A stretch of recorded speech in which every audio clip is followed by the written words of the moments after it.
Do you have a long flight coming up that you're absolutely dreading? I think we've all been there. But look, long flights don't have to be as bad as they actually are.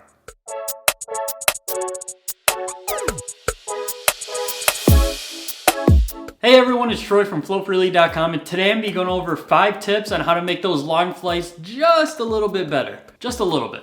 See, and unless you're flying business class or first class, you're probably not looking forward to this flight. Because personally, I've never heard anyone say, bro, I can't wait to sit in economy class for the next 12 hours straight. I just can't wait. So what steps can you take to mediate this long flight problem? Well, number 1 is to hydrate. See, I touched on this in a couple videos ago when I talk about why planes dehydrate you so fast, but I just wanted to do a quick reiteration because if you're not hydrated, especially on a super long flight, you're going to feel like garbage. And the flight sucks enough on its own. Dealing with that dizziness, bloatedness, headaches, all that other good stuff, that's just gonna compound the problem. So to combat this, between the 12 and 24 hours before your flight mark, make sure you're drinking about 8 fluid ounces of water every hour leading up to it. That way you're just not chugging water before your flight and then you just get on the flight, pee it all out, and then you're back to ground zero. Alright, the second thing you need to be doing is downloading media. Now I'm talking audiobooks, I'm talking music playlists, I'm talking Netflix, I'm talking, what else can you download these days? Well, whatever it is you're downloading, make sure you do it before you get on the plane. Before you even before you even leave your house, have it downloaded. See, I have a lot of music on my playlist, and I think I'm never gonna get tired of them. But after like an hour or 2 hours of just listening to music constantly,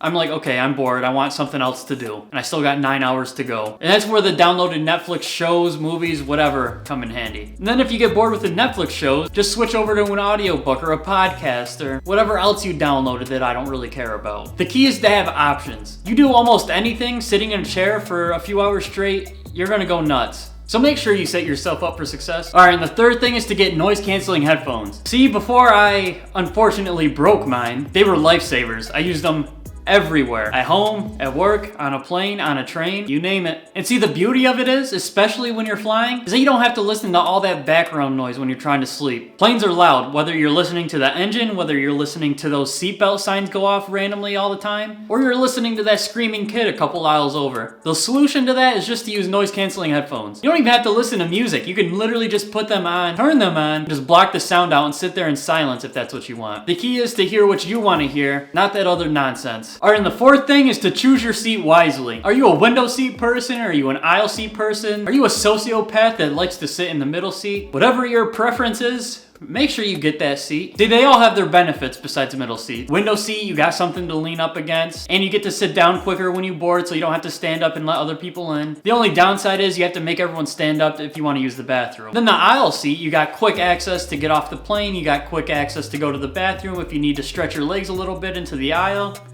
You know, you got those options. Or let's say you're super tall, and everyone knows planes don't have leg room. We don't have to go over that. But you know how you can get some extra leg room? You can volunteer to be in the emergency aisle. You know, it has a lot of room. It needs to be big so that people can escape if need be. It doesn't cost any extra, but you get that extra leg room. So how do you get that? Well, you can either choose it when you're choosing your seats, or in my experience, I've gotten assigned the emergency exit a lot of times when I go up to the front desk and ask them, hey, you know, my ticket doesn't give me a seat. Can you guys give me a seat? And they'll be like, yeah.